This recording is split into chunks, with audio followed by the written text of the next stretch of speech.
Well, I think it's absolutely ridiculous to start off with. There's no way that Mikel Arteta, a former Arsenal player, is going to go and leave Arsenal, who are in a much better position to join Manchester United. And either Rio Ferdinand is a major prat, or he's doing something he just doesn't need to do. I mean, a couple of weeks ago, he's interviewing Jose Mourinho, and it's a good interview. And then 2 weeks later, he's like a basic TikTok influencer spouting nonsense for views. And I think as an ex-legend of Manchester United, I find this type of content from ex-players especially really confusing.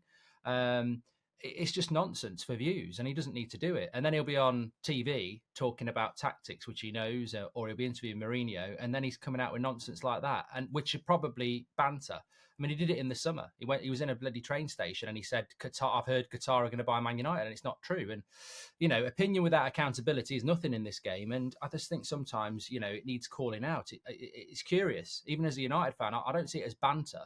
I mean, if he says it's banter to wind up Arsenal fans, has he seen where Man United are in the league? I don't think Arsenal fans are going to be losing their minds about Arteta not going to Manchester United from a Man United fan who's mid-table. So, well, not mid-table yet. So, yeah, it's nonsense, and I think he's better than that. And that's why I tweeted it, because I just thought it's just a bit cringe from somebody that was one of the best English defenders we've ever produced, who should be interviewing the Mourinhos of this world and not getting involved in silly little debates like that.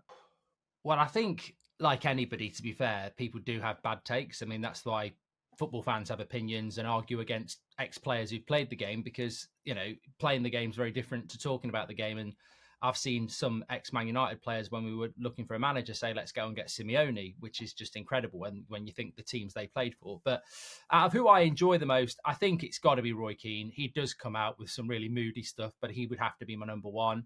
I think I'd put Gary Neville at number two.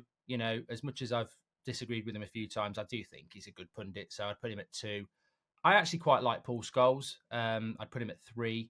And although he's a forgotten ex-Man United player, I do like Owen Hargreaves as well.